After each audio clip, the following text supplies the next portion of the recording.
Bismillahirrahmanirrahim. Assalamualaikum warahmatullahi wabarakatuh dan salam sejahtera. Saya ucapkan kepada pensyarah saya iaitu Encik Azmi bin Abdul Rahman.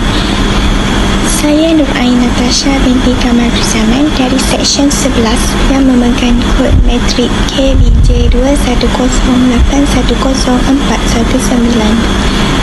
Terlebih dahulu, saya ingin mengucapkan ribuan terima kasih kepada pensyarah saya, Encik Azmi, kerana sudi meluangkan masa untuk menonton video yang kami persembahkan dalam kumpulan kami. Jadi, saya harap ia dapat memberi kesedaran kepada penonton di luar sana. Mari kita saksikan. Baiklah, sebelum saya memulakan perbincangan ini, saya akan memperkenalkan ahli-ahli kumpulan saya, iaitu Nur Alani Fatimi, Nur Atiyah Aflah, Nur Alisha Maisara dan juga Nur Akilah. Okey, baiklah.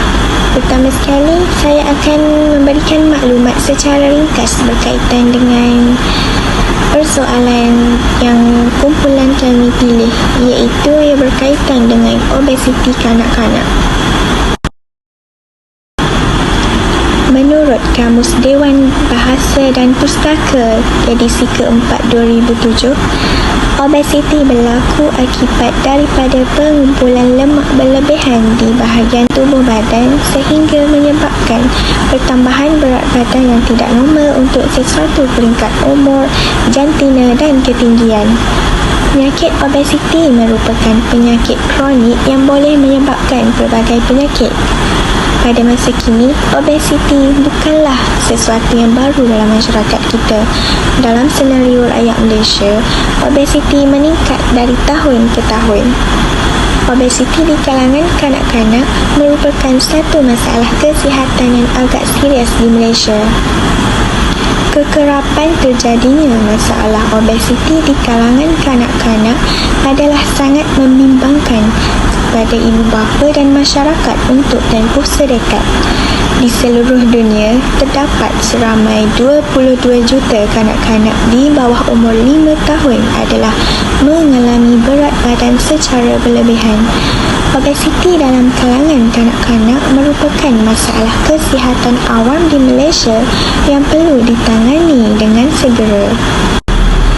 Sekian sahaja maklumat ringkas berkaitan persoalan dari kumpulan kami. Sekian, terima kasih. Antara faktor berlakunya kegemukan dalam kalangan kanak-kanak ialah amalan pemakanan yang tidak sihat seperti tidak menjaga pemakanan seharian atau tidak mengikut piramid makanan.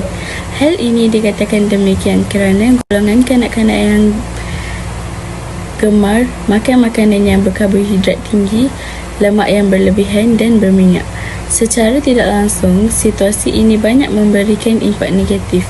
Kita dapati masyarakat pasca merdeka menggemar makanan segera dan minuman berkarbonat seperti sosis, burger, nugget, minuman Pepsi, Coca-Cola dan sebagainya.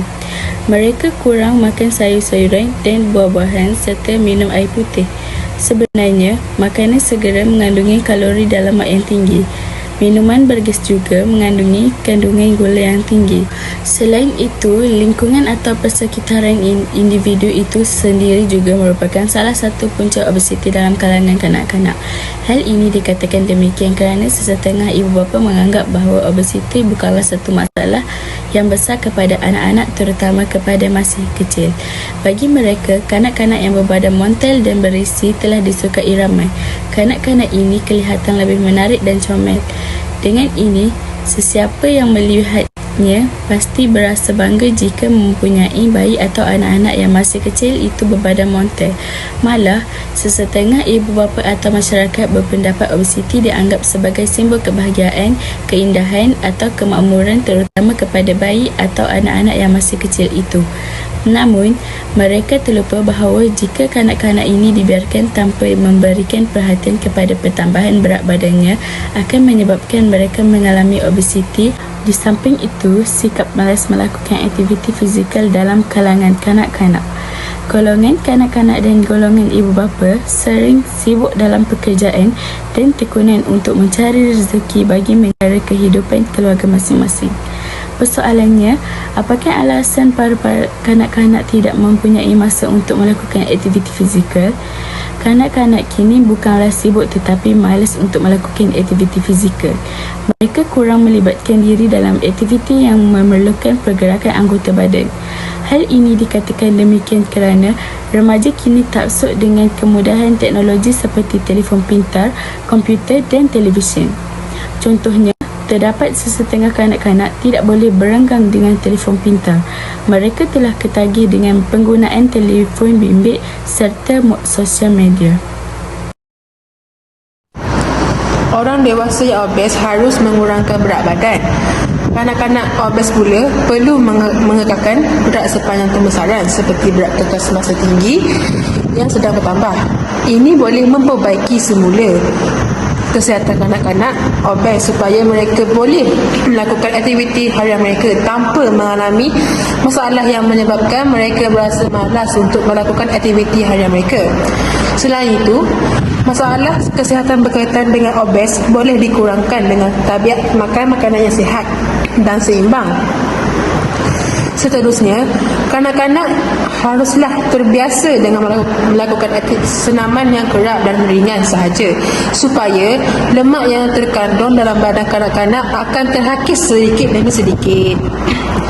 Selain itu juga, kegiatan fisik setiap hari juga harus dilakukan oleh kanak-kanak sekurang-kurangnya mengambil masa selama 1 jam. Ini berkesan untuk mengawal berat badan dan mengurangkan risiko penyakit dalam kalangan kanak-kanak. Di samping dapat meningkatkan kekuatan otot kanak-kanak. Di samping itu, kanak-kanak juga perlu terlibat dalam pelbagai aktiviti fizikal yang menyeronokkan seperti senaman pasukan, berenang, yoga, berbasikal, menari atau berjalan pada waktu petang bersama ahli keluarga. Senaman yang dilakukan oleh kanak-kanak tidak semestinya terlalu berat atau terlalu memenatkan diri mereka. Senaman yang baik sepatutnya melibatkan pergerakan sendi dan penggunaan otot untuk menggalakkan pembinaan otot dalam diri kanak-kanak. Untuk kanak-kanak prasekolah, permainan di taman permainan atau aktiviti di luar rumah perlu digalakkan. Sokongan dan minat ibu bapa terhadap aktiviti anak-anak mereka haruslah disokong supaya anak-anak akan lebih bersemangat untuk melakukan aktiviti. Aktiviti yang dirancang perlulah sesuai dengan minat dan keupayaan fizikal kanak-kanak. Ibu bapa perlu memantau aktiviti fizikal anak-anak dan membuat catatan menggunakan satu carta. Ibu bapa atau guru haruslah memberi pujian kepada mereka sekiranya mencapai matlamat. Ibu bapa perlu menunjukkan teladan yang baik dan menjadikan aktiviti fizikal sebagai aktiviti sekeluarga. Hadkan aktiviti sedentari iaitu tidak boleh melebihi 2 jam sehari seperti video, wayang, permainan video, aktiviti komputer dan sebagainya. Ini tidak termasuk ulang kaji dan kerja sekolah. Elakkan penggunaan lift dan lebihkan penggunaan tangga kerana penggunaan tangga dapat mengikis sedikit lemak di dalam badan kanak-kanak. Ibu bapa perlulah menggalakkan kanak-kanak makan 5 hidangan sayur dan buah-buahan setiap hari untuk menaikkan selera kanak-kanak. Ibu bapa boleh menambah sedikit hiasan pada pinggan makan kanak-kanak dengan meletakkan pelbagai jenis warna dengan menggunakan tomato, brokoli, jagung, carrot, ubi kentang dan kacang hijau. Hidangan buah-buahan segar seperti tempikai, belimbing, limau dan jus. Kanak-kanak perlu makan mengikut masa iaitu untuk sarapan pagi, tengah hari dan malam. Tanpa sarapan pagi, kanak-kanak akan merasa terlalu lapar dan menyebabkan mereka makan secara berlebihan dan berat badan kanak-kanak akan menaik. Akhir sekali, jangan meletakkan televisyen di dalam bilik tidur anak-anak kerana anak-anak akan menonton televisyen pada lewat malam dan masa tidur anak-anak akan terganggu sekaligus berat badan anak-anak akan bertambah dengan tidak sengaja. Saya akan membuat keputusan untuk berbincang dengan pakar pemakanan sekiranya kurang pasti untuk memilih dan menyediakan pelbagai makanan untuk keluarga. Kanak-kanak tidak patut dihadkan pengambilan makanannya bagi menurunkan berat badan, melainkan atas penyediaan pegawai perubatan. Adalah berbahaya sekiranya pemakanan mereka dihadkan kerana ia dapat mengganggu pertumbuhan dan tumbuhsarang kanak-kanak. Bagi menyokong tumbuhsarang yang baik dan mencegah pertambahan berat badan, ibu bapa harus memberi sumber makanan yang pelbagai berdasarkan kumpulan makanan dalam piramid makanan Malaysia. Sebahagian besar makanan dalam diet harian harus datang dari kumpulan bijirin, kumpulan susu serta daging dan kacang panjang harus diambil dengan sederhana. Makanan yang tinggi lemak dan gula harus diambil dengan sedikit. Lemak tidak harus dihadkan dalam diet kanak-kanak berumur kurang dari 2 tahun. Kurangkan jumlah lemak di dalam diet keluarga dengan berhati-hati. Mengurangkan lemak adalah cara yang baik bagi mengawal kalori kanak-kanak tanpa menghadkan nutrien lain. Cara mudah untuk mengurangkan lemak di dalam diet keluarga termasuklah menghadkan makanan atau hidangan bergoreng, menyediakan ayam tanpa kulit dan menggunakan daging tanpa lemak di dalam hidangan. Bijirin dan roti rendah atau tanpa lemak juga adalah pilihan yang baik. Lakukan perubahan kecil dalam jumlah lemak dalam diet keluarga. Walau bagaimanapun, perubahan yang besar harus di bawah penilaian pakar pemakanan.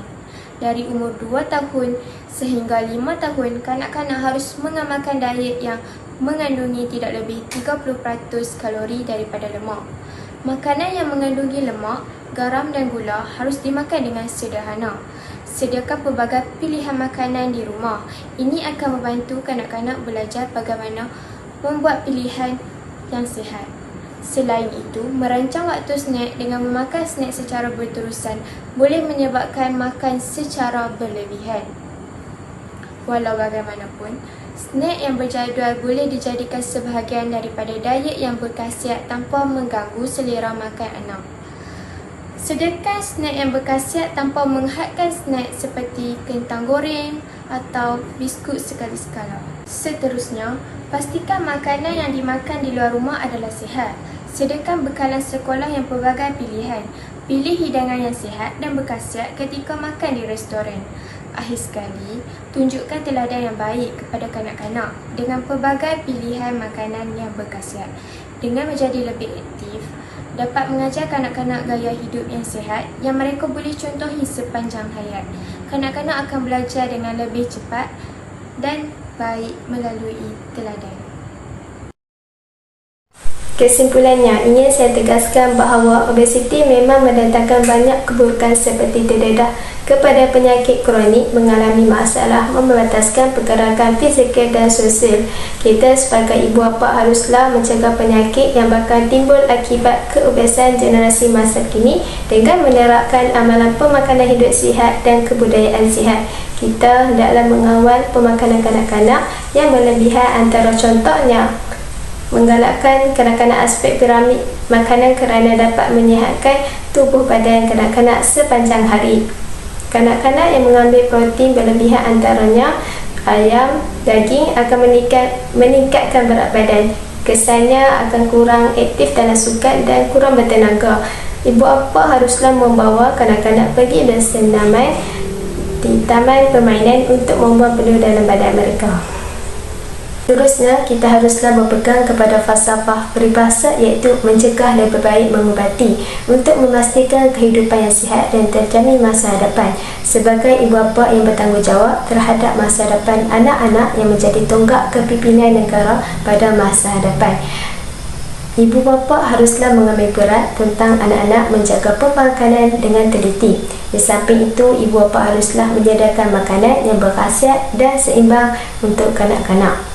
Akhir sekali, hal ini juga memastikan bahawa negara kita akan mengurangkan peratus kanak-kanak mengalami obesiti dan membentuk kanak-kanak yang sihat. Sekian, terima kasih.